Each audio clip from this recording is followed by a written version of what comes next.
ফেসবুকে রিঅ্যাকশন সংখ্যা কিভাবে হাইড করবেন? তো আপনার নিজের পোস্টে অথবা যেকোনো পোস্টে কতজন রিঅ্যাক্ট দিয়েছে এটা কেউ দেখতে পারবে না। তো এটা কিভাবে হাইড করবেন ভিডিওতে সম্পূর্ণ আমি দেখিয়ে দেব। আপনাদের ফেসবুক অ্যাপসে চলে আসবেন, অ্যাকাউন্টে লগইন করে এরপর উপর দিকে থ্রি আইকন রয়েছে, জাস্ট উপর দিকে থ্রি আইকনে ক্লিক করে দিবেন। এখান থেকে রিঅ্যাকশনটা হাইড করতে পারবেন সহজেই। থ্রি ক্লিক করে দেওয়ার পর নিচের দিকে চলে যাবেন। এখান থেকে সেটিংসটি করার মাধ্যমে রিঅ্যাকশন হাইড করতে পারবেন। এখানে সেটিংস এন্ড প্রাইভেসি নিচে সেটিংস অপশন রয়েছে, সেটিংস অপশনে ক্লিক করে দিবেন। তো ক্লিক করে দেওয়ার পর এখানে দেখতে পাবেন যে একটা সেটিংস পেয়ে যাবেন রিঅ্যাকশন পারফরম্যান্স। আমি এখানে রিঅ্যাকশন পারফরম্যান্স অপশনে ক্লিক করে দিবেন। ফলে আপনাদের ফেসবুকের পোস্ট, ভিডিও এবং সবকিছু দেখে রিঅ্যাকশন গুলো হাইড হয়ে যাবে। তো এখন রিঅ্যাকশন পারফরম্যান্সে ক্লিক করে দিবেন। তো ক্লিক করে দেওয়ার পরে এখানে দেখতে পাবেন যে দুইটা অপশন রয়েছে। প্রথমটাতে রয়েছে on others people post and reels hide হয়ে যাবে, এই দুইটা।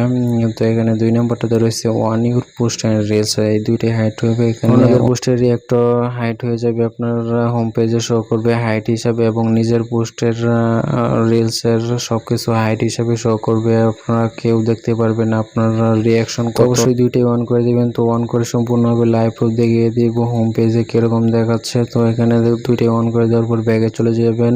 তো ব্যাগে চলে যাওয়ার পর দেখতে পারবেন যে আপনাদের রিঅ্যাকশন গুলো হাইড হয়েছে কিনা। তো এখানে রিফ্রেশ করে সম্পূর্ণ ফলো করে সহজে আপনারা যে কোনো পোস্ট, ভিডিও রিঅ্যাকশন হাইড করতে পারবেন আপনার আইডি থেকে। তো এখন ব্যাগে চলে যাওয়ার পর রিফ্রেশ করার পর দেখতে পাবেন যে অ্যাকাউন্টের রিঅ্যাকশন গুলো হাইড হয়ে গেছে। অন্য কোনো পোস্টের রিঅ্যাকশন কতজন কিছুই দেখাচ্ছে না। তো আপনি চাইলে খুব সহজে এই নিয়মটি ফলো করে রিঅ্যাকশন গুলো হাইড করতে পারবেন। তো এখন আপনি যে পোস্টের রিঅ্যাকশন দেখতে চাইলে, তো যে কোনো পোস্টের রিঅ্যাকশন এখন হাইড হিসাবে শো করবে। দেখতে পাবেন যে রিঅ্যাকশন কতজন রিঅ্যাকশন দিয়েছে সংখ্যাটা শো করছে না। তো এখানে আপনি দেখতে চাইলে এখন ওই পোস্টের ভিতরে গিয়ে দেখতে হবে কতজন রিঅ্যাকশন দিয়েছে। রিঅ্যাকশনে ক্লিক করার পর দেখতে পাবেন যে টোটাল নাম্বারটা এখানে দেখাবে না, শুধু আপনারা পোস্টের আপনি দেখতে পারবেন, অন্য কেউ দেখতে পারবে না। সাবস্ক্রাইব করে রাখুন পরবর্তীতে আরো আকর্ষণীয় ভিডিও পেতে। সকলকে ধন্যবাদ সম্পূর্ণ ভিডিও দেখার জন্য। এই নিয়মটি ফলো করে সহজে এই কাজটি করতে পারবেন না, যে কোনো রিঅ্যাকশন হাইড করে রাখতে পারবেন। সকলকে ধন্যবাদ সম্পূর্ণ ভিডিও দেখার জন্য।